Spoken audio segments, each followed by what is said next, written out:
Good morning, Gamecock fans. It's almost November. Today is Thursday, October 30th, day before Halloween, the year of our Lord 2025. And this is Coffee with JC Shurburtt. Thanks for joining me today. Um, Big day on Inside the Gamecocks this morning and this afternoon. Lamont Paris, Gamecock men's basketball coach, checks in with JB on the morning show, and that's always a great conversation with him. Uh, I don't know. Yeah, I've heard other interviews. He's good with interviews. He doesn't do a ton of them. Very entertaining, and I would encourage everybody who cares about Gamecock basketball, and I think most of you do, to tune in. You get to kind of know when he's in a media setting what Lamont's all about. Um, he's kind of a quiet guy and all that, but in the media settings, he talks about a lot of cool stuff, and he's gonna kind of shed some light on this team. I know they like the team this year. I thought that there were some promising things offensively that happened in the exhibition. I also know they beat Georgia Tech in a secret scrimmage. Jeff Goodman reported some things on that, and the Gamecocks look good in that one. So two ACC teams. I remember back in the day. I'm Mr. Memberberry, by the way. I don't know if you've ever seen the South Park episode where it's like, member win, member win. I think most Gen Xers are like that. And I read something interesting the other day.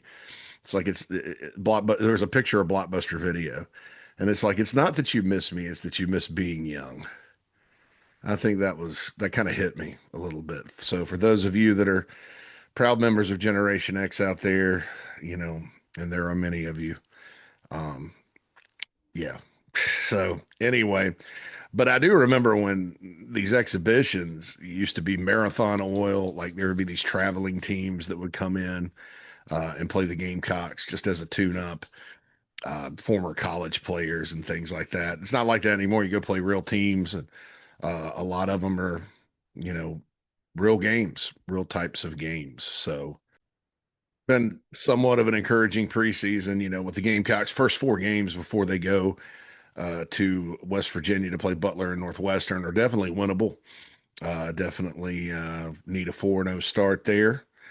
Need to have a good non-conference record, obviously, because the SEC is not getting any easier. I don't think it's going to be like last year, but I do think it's going to be a very challenging league given the players and all that. But if these players can run Lamont's system, there's a chance. As we saw last season, even with 20 losses, you had some games in there where they did the right thing and they were either in them or they won them.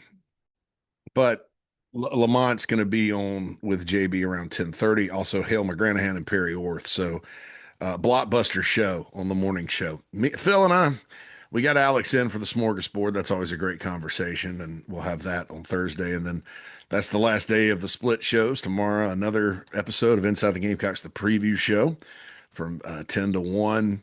Rafael Esparza, Chef Will Turner, the late night Gamecock, Matt Anderson, if he's feeling okay to do it. Matt texted me last night. He's a little under the weather, so keep him in your thought. I hope he doesn't have the sinus infection that I had. Knocked me on my butt for a week. But so he's scheduled to be in. Then Strickland and Flint and the Mad Dog and myself and JB. It's always a good time on the preview show. We'll have Four Quarter Friday in the morning, as this is the last weekend of high school football in the state of South Carolina, with Justin and Steve. That kicks off at 9 live, and that they have a podcast now. So please go hit the subscribe button on that, rate it 5 stars. Same with late night. Late night podcast is not up yet. Waiting for it to download. But you can also catch that on podcast form as well, right here on the Chief Sports Network, and on the app and on YouTube and everywhere else. Yeah. So then South Carolina High School Football Scoreboard Show streams live on Friday night. You got the scoreboard on the app. You got all the live stream games. Saturday morning, Phil and I will be around with the tailgate show to get you ready for Ole Miss. Kickoff is at 7 p.m. on ESPN in Oxford, Mississippi. Sunday, as scheduled, Rooster Rant and SEC Sunday night. Looking forward to another weekend of football and mighty big challenge for the Gamecocks this weekend, though not insurmountable. You know, I was I have a Q and a coming out on the bigspur.com for members later today with Neil McCready from our Ole Miss site on 24/7 Sports Network. And he kind of shed some light on their defense. Their secondary, his concerns, these are his words, not mine. They don't play as well in space. So you kind of start thinking about, well, if you can get past the front seven, you got a chance to bust some big plays in the run game, pass game, whatever. I think if Carolina goes out there and does schematically, play calling wise, needs to be a little better than it was against Alabama, quite frankly. Um, Blocks, you know, has a good plan of attack. They can score points on these guys. The problem with Ole Miss, obviously, stopping them. Um, there's been a couple of teams that have had some success, but it's not when you go up and down the field on Oklahoma, that's saying something about your offense. I will say this, like I said earlier in the week, I think maybe it could be an outlier given, some coaches just own other coaches, and Kiffin's always owned Venables.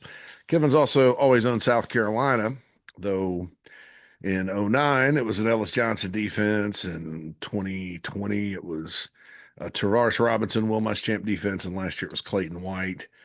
Gamecocks played pretty well in the second half. Uh, could have given up another score, but they punched the ball out again. DQ Smith punched it out against Juice Wells right before he scored. McCready also talked about Juice in that situation and shed some light for those that want to know about kind of the portal and spending and how other schools do it. Please go read that article later today. But the Gamecocks do have to go out and play well on offense, I think, and put enough points on the board to win the game. There have been some very high scoring affairs. And I mean, I think most of the games at Ole Miss through the history of the series, that's the first one was 98. That was a 30-28 game.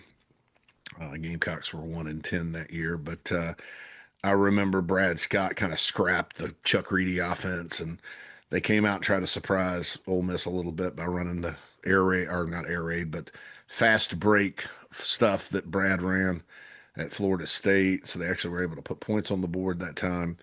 In '03, that was a wild one. I call it the Dondriel Pinkins Phantom Safety game. Eli Manning, Carolina couldn't stop him. Ole Miss got up 43-14, though. Gamecocks rallied 43-40 was the final. Ole Miss won that one.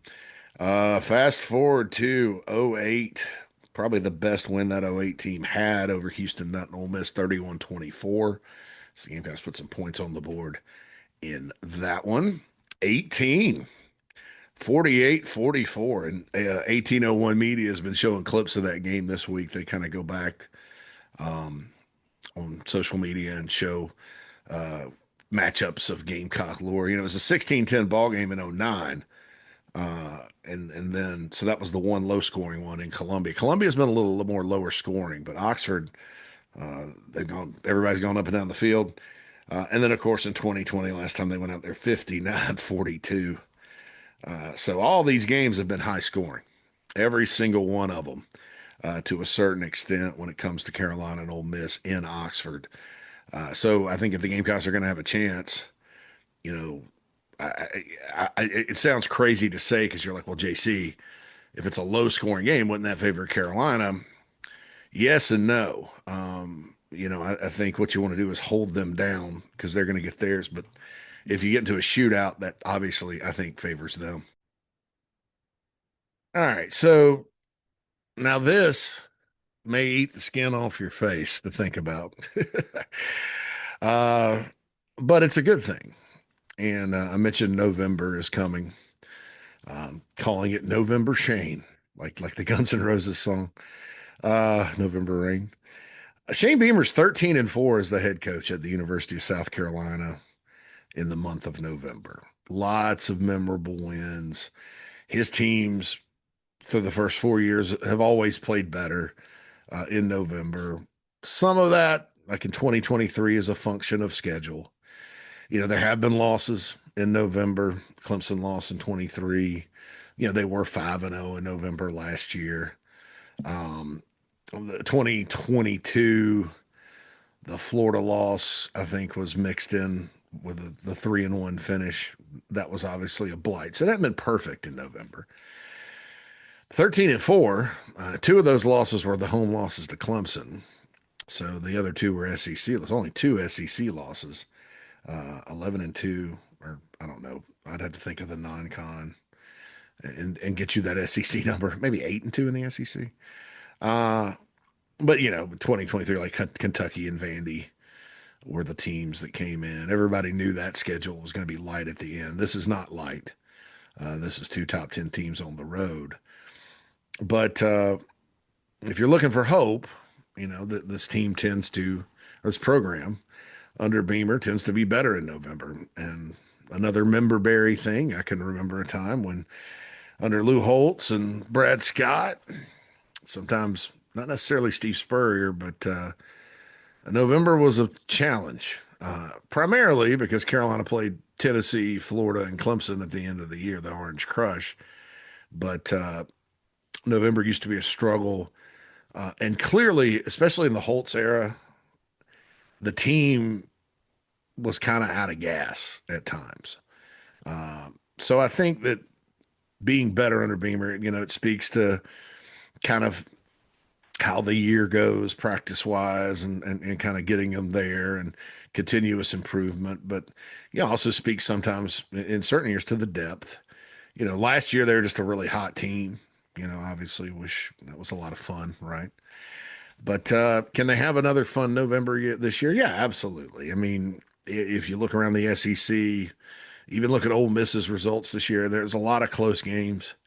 Carolina hasn't gotten blown out. One game. Well, I mean, Oklahoma was probably a blowout.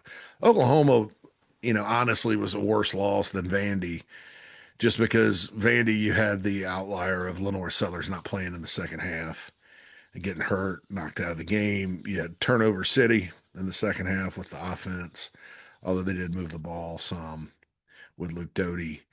That was an ugly score. Oklahoma was just a domination, especially in the second half. Can this team have a November to remember? I guess is the question you're probably going to ask. Yeah. But as Beamer said in his press conference, the fourth quarter has to be better. And it's weird because under Beamer, you know, they play better at the end of the year. They get better as the season goes on. Under Beamer, they've also been really good record-wise with leads in the fourth quarter. It's not this year though. This year you had Missouri down on the road, lost. You had Alabama down. The whole country thought you were going to win. By the way, I hope you guys saw that Alabama, South Carolina was the highest rated college football game last weekend. So that's obviously people were tuning in, pulling for the Tide to lose. But that does, because the Williams-Brice Stadium, I got a text from a friend that says loudest they'd ever heard it in the second half. Hats off to all of you guys. That helps with recruiting and exposure, though, because they turn on the tube and it's a madhouse and looks great. And so everybody's, if you're looking for, there's no silver linings in losses that matter that are going to make anybody feel better, in my opinion. But that's an intangible positive that's good for the future and the program. I talk about team job program wise. That's awesome to get those highly rated games. But November again, the fourth quarter, that kind of thing has to get better. And this team this year has not done that. They've actually lost leads, and even at LSU, they're down by 7. For the life of me, in that LSU game, gosh, really in all of them, folks, had they just done what they did against Alabama offensively, they'd have had a fighting chance and the record would be better. I don't understand again why that was the plan. But there's been ugly losses before November. I mean, Beamer's 19-23 before November as the head coach here, losing record. Um, so why do they get off to bad starts? Why does it take until November sometimes to figure it out? I don't have that answer. But that's something that Shane Beamer has to figure out, right? Because in the SEC, if you get if you don't win early, it can snowball on you. And you look at this team this year. I mean, they need a dramatic turnaround and finish just to get to a bowl. I mean, chances decrease significantly without a win this weekend that they will. And that's two losing seasons in three. And the tenures of head coaches don't. I mean, you lose more than you win over a period of time, you get fired. I mean, that's just how it is. I'm not saying he will after this year or anything like that. I'm just saying that this puts a lot of, I don't want to say pressure, but a lot of onus on starting better in 2026. And it's been, and I'll get back to can they do it, will they do it, that kind of thing coming up. This gets back to really one thing: offense. It's not like the defense hadn't had struggles around here. 2023 up until gosh, the A&M game out there that year in late October, they couldn't they didn't they had some people out of position. That was not a very good defensive team as far as personnel. Neither was 21. Really, 2022 was kind of an overachieving outfit with some young players defensively, but you can count on Clayton White's defense to play well early. Special teams obviously is good early. There's been countless examples of that. It's the offense. And I hate to keep harping on it. I'm not telling you anything you don't know, but you got to fix that. And I think all roads can directly lead to the quarterbacks and the other players on offense early in seasons. And this includes last year with Dowell Loggins. 2023 is an exception because Spencer Rattler had that goal. I mean, it wasn't him; it was the offensive line. All right, so I'll throw this. I'll throw a double reason at you. Quarterbacks and offensive linemen around here, and then that makes offense in general, have not been ready to start the season, and it's taken them way too long to get ready. And so, where do those roads lead? Well, that kind of leads to coaching and scheme, and I don't think that. I mean, look how dominant Indiana is this year. uh, they struggled with Old Dominion in their first game. It was like 27-14. It was close for a while. And then they adjusted away you go. So the first game, hey, it is what it is. But, after that, you got to get it right. I mean, the Virginia Tech win in many ways was kind of fool's gold. And I think they were just happy to win the game because that could have been dangerous. Virginia Tech has some dangerous players, obviously, but also they had two new schemes that you didn't know anything about. Preparation was a challenge, neutral site game. Anything can happen. But after South Carolina State, they should have made these changes. Maybe they thought, oh, well, it was the rain delay or whatever, but you only put up 253 yards against a FCS opponent. That should have been a warning sign. Now I wasn't going to panic over it, and maybe I should have been a little more militant about it. It wouldn't have changed anything.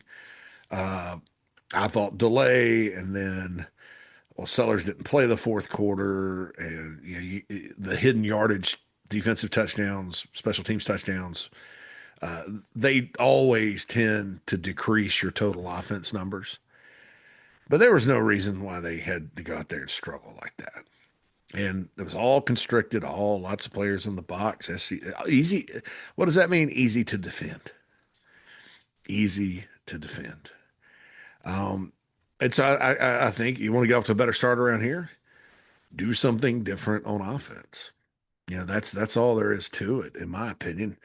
The guys work hard. The defense doesn't, sometimes the defense, if they don't hit a whole lot in preseason, they'll come out and, you want them to be a little more physical. Then they get in, they're defensive football players. They get into the mode and go out and answer the bell. Yeah, that happened under Spurrier a couple of times. The defense kind of needed a game to get in full mode.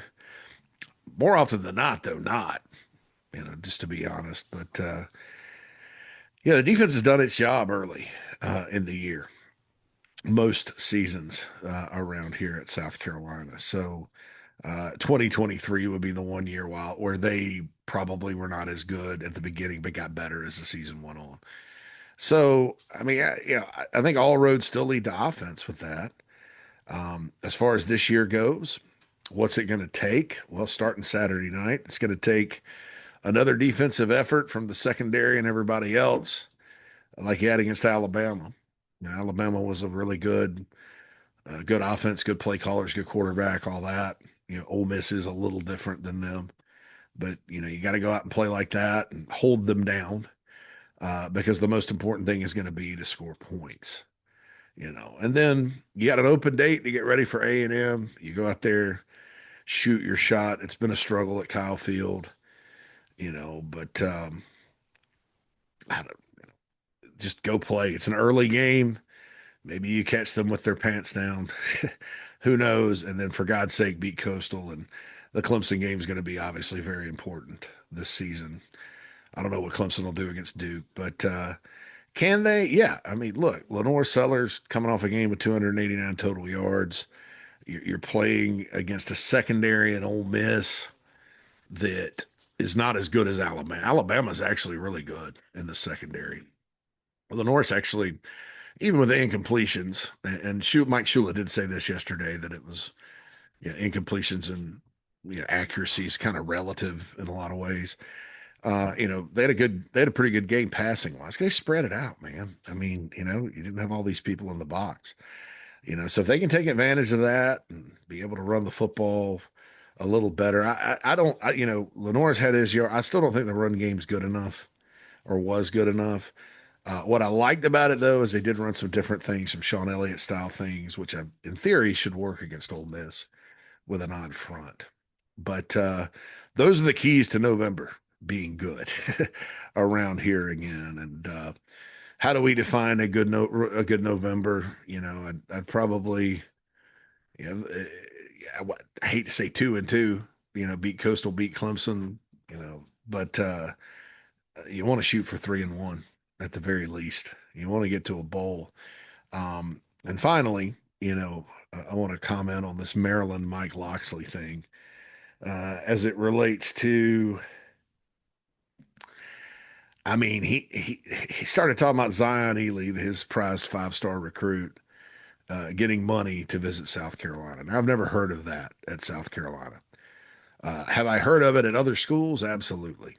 You know, um, because you wonder, you're supposed to pay your own way on unofficial visits, and you sort of wonder how kids from California are flying into certain places in the South or in the Midwest, like Ohio State, with their whole family. I was like, that's a lot of expense. Now some families have it. I think we're in 2025, and it's not like it used to be where a lot of your families, were not, well off or off enough to do it. That's changed through the years, um, at least from what I've observed. But man, come on. Let's just be honest about that. So I have heard of like people picking up the tab, and there's agents out there that demand money and stuff, but I've never heard of that at South Carolina. And it's kind of funny because I think Loxley not only accused South Carolina of committing a violation with that, I think he committed a violation because I still don't think you can talk about recruits by name. And that was the quote, unless he just said that prospect. I don't know. I haven't heard the exact interview. But you know what I would like to see happen is Carolina, shows out, beats Clemson Coastal in one of these SEC schools, gets to 6-6, and you have a matchup of the Terps and the Gamecocks maybe in the Mayo Bowl, man. That's a Big Ten SEC battle royale this year. So I I'd get a little excited about Maryland and Carolina and Charlotte, wouldn't you? After all the crap that they've talked and the recruiting thing and all the players, South Carolina, to Maryland right now. It's probably like a miniature Tennessee from the 90s as it related to the Gamecocks. You know, Tennessee used to come in and get a lot of good players out of South Carolina, build a national championship team with a lot of South Carolina kids. And so I'm sure they don't like the Gamecocks too much, all 28 of their fans that show up for their games inside the Beltway. But yeah, that'd be something that I could get behind. I mean, you know, it's not the playoff, but I think a lot of Gamecock fans, the diehards out there that you are, would love to get a shot at Maryland. And somebody's probably going to call me delusional and they're not going to a bowl. They're finishing 4-8, blah, blah, blah, blah. It's possible. It's probably, if you put odds on it, 4-8 is probably the projected record, or you'd get at least 5-7. I mean, I think lower odds of 6-6 and better, but we'll see what happens. So anyway, check out the morning show today. I'm going to get out of here, get ready for the day. Lamont Paris is on. He'll be on around 10:30 with Jamie. Mad Dog and I will follow with the show with Alex Jones, Gamecock Smorgasbord. Sports Talk tonight. Be sure to check out Late Night Gamecock Show on podcast. They had a good show last night. Lots of hoops talk. And then preview show, tailgate show, Rooster Rant, SEC Sunday night throughout the weekend. This has been JC Shurburtt's Coffee. Hope you all have a wonderful, wonderful, wonderful Thursday. JC